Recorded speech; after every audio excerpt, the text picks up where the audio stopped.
الصبح بدا من طلعته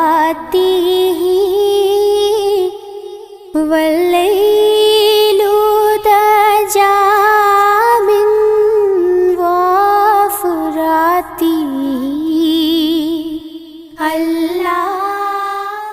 الحمد للہ رب العالمین والعاقبۃ للمتقین والصلاة والسلام علی سید الانبیاء والمرسلین حبیبنا وحبیب رب العالمین محمد وعلی آلہ وصحبہ اجمعین اما بعد فاعوذ باللہ من الشیطان الرجیم بسم اللہ الرحمن الرحیم۔ معزز ناظرین کرام، میں ہوں مولانا قاری احسان اللہ وقاص اور آپ دیکھ رہے ہیں الہلال روحانی گائیڈنس چینل۔ معزز ناظرین کرام، آج ہم بات کریں گے اولاد کے درمیان عدل و انصاف سے کام لینا۔ ابو داؤد شریف میں ایک حدیث ہے کہ نبی اکرم صلی اللہ علیہ وسلم نے فرمایا کہ اعدلوا بین ابنائکم اعدلوا بین ابنائکم اعدلوا بین ابنائکم۔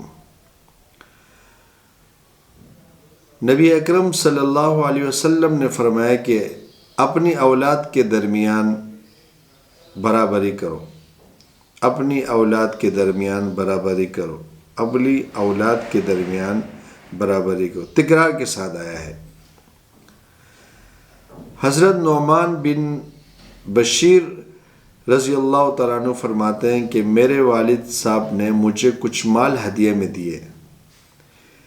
میری والدہ عمرہ بنت رواحہ کہنے لگی کہ میں اس وقت تک راضی نہیں ہوں گی جب تک آپ اس ہدیے پر نبی اکرم صلی اللہ علیہ وسلم کو گواہ نہ بنا لیں۔ میرے والد محترم نبی اکرم صلی اللہ علیہ وسلم کے پاس گئے تاکہ اس ہدیے پر گواہ بنا سکے۔ حضور نبی کریم صلی اللہ علیہ وسلم نے ان سے پوچھا، کیا تم نے اپنے تمام بچوں کو اس طرح کا ہدیہ دیا ہے؟ والد صاحب نے فرماتے ہیں کہ میرے والد صاحب نے جواب دیا کہ نہیں۔ تو حضور نبی کریم صلی اللہ علیہ وسلم نے فرمایا کہ اللہ سے ڈرو، اپنی اولاد کے درمیان عدل و انصاف سے کام لو، اپنے اولاد کے درمیان برابری سے کام لو، سب کو جو ہے کہ ایک نظر سے دیکھو۔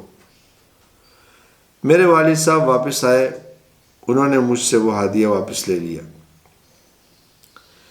اس حدیث سے یہ اخذ ہوتا ہے، مطلب یہ ہے کہ ظاہری تقسیم کے اعتبار سے سب بچوں میں برابری کرنی چاہیے، کیونکہ اگر برابری نہ ہو تو بچوں کے دل شکنی ہوتی ہے۔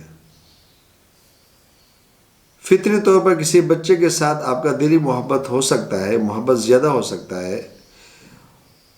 آپ کے 3 بچے ہیں، 3 بچوں میں ایک سے کے ساتھ بہت زیادہ فطری محبت ہو سکتا ہے، مگر اس پہ کوئی پکڑ نہیں ہے، بشرطے کہ ظاہری طور پر برابری رکھے۔ اور حدیث میں 3 بار مکرر برابری کے تاکید آئی ہے جو اس کے واجب ہونے کی دلیل ہے۔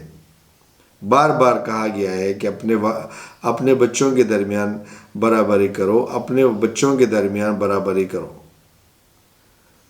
اگر برابری نہیں کریں گے تو یہ ظلم شمار ہوگا۔ اس کا خیال نہ رکھنا اولاد میں احساس کمتری اور باغیانہ سوچ پیدا ہوتا ہے بچوں کے درمیان۔ باغیانہ سوچ جو ہے کہ بچوں کے درمیان جنم لیتا ہے، جس کے بعد اس کے بھیانک انجام نتائج اس کے سامنے آتے ہیں۔